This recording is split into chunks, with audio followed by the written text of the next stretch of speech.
જૂનાગઢ મહાનગરપાલિકા દ્વારા Ambedkar Nagar ward number 15માં પાણીની સમસ્યાનું નિરાકરણ નહીં લાવવામાં આવતા પ્રજાજનો આકરા પાણીએ જોવા મળી રહ્યા છે। છેલ્લા 4 વર્ષથી પાણીથી વંચિત સ્થાનિકો અને રહેવાસીઓએ આગામી લોકસભાની ચૂંટણીનો જ બહિષ્કાર કરવાની ચીમકી ઉચ્ચારી છે। લોકસભા ચૂંટણી જાહેર થઈ ચૂકી છે ત્યારે લોકોની પાયાની સમસ્યાઓમાં ક્યાંક ને ક્યાંક લોકો ચૂંટણીમાં મતદાનનો બહિષ્કાર કરવાની ચીમકી આપતા હોય છે। જૂનાગઢના વોર્ડ નંબર 15માં આવેલ આંબેડકર નગરમાં ઉનાળાના ધોમધકતા તાપમાં પાણીની સમસ્યા સર્જાતા આ વિસ્તારના રહીશો આકરા પાણીએ આવી આગામી ચૂંટણીમાં મતદાનનો બહિષ્કાર કરવાની ચીમકી આપતા ચકચાર મચી ગઈ છે।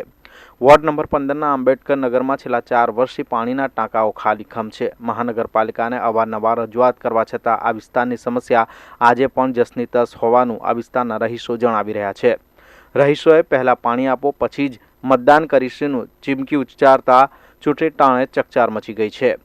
ઉનાળાની કાળઝાળ ગરમીમાં પાણી માટે રઝળપાટ કરતી આ વિસ્તારની મહિલાઓ હવે ચૂંટણી સમયે લડી લેવાના મૂડમાં આવી છે। જ્યારે આ મુદ્દે મહાનગરપાલિકાના સ્ટેન્ડિંગ ચેરમેન હરેશ પરસાણાએ જણાવ્યું કે આ પાણીની સમસ્યા પાછળ ત્યાંના રહીશોના અંદરના ઝઘડાઓના લીધે અવ્યવસ્થા સર્જાતા પાણીની કૃત્રિમ સમસ્યા ઊભી થઈ છે। આ જગ્યાએ બોર પણ કરવામાં આવેલ છે, હવે લાઇટ કનેક્શનની માંગ કરવામાં આવી છે। હેલો, મારું નામ ગૌરીબેન ધીરુભાઈ રાણા છે। અમે પાણી માટે બહુ હેરાન થાય છે અને ચૂંટણી આવે છે। ચૂંટણીમાં જો મત જોતો હોય ને તો પાણી અમને આપે। પાણી વિનાનું કઈ થાય નહીં, ખાવા પીવાનું, નાવા ધોવાનું બધી પાણી માટે છે, બરાબર। પાણી નથી તો અમે શું કરીએ? અમારે બેડા લઈને મન પડે ત્યાં જવાનું આવવાનું, કોઈ મોટર વાળા પાણી દે ન દે, કોઈ મોઢા બગાડે। પાણી વાળું પાણી વિનાનું કઈ છે નહીં। એને મત જોતું હોય ને તો પેલા પાણી આપે, અમને મોટર બનાવી દે, અમને મોટર કરાવી દે, અમને પાણી દે, પછી મત લેવા આવે। આ લગન આવે નહીં।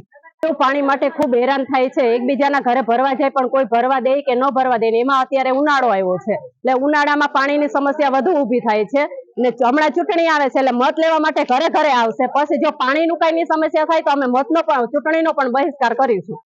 આંબેડકર નગરમાં પાણીની વ્યવસ્થા માટે કોર્પોરેશને બોર કરેલો છે અને આ બોરમાંથી જે પાણીની ટાંકી રાખવામાં આવી છે, ટાંકી દ્વારા લોકોને પાણીની વ્યવસ્થા કરવામાં આવી છે, પરંતુ ત્યાં લોકોના અંદરોઅંદરના ઝઘડાને કારણે અને કોર્પોરેશન દ્વારા ત્યાં લાઇટ કનેક્શન માંગ્યું છે।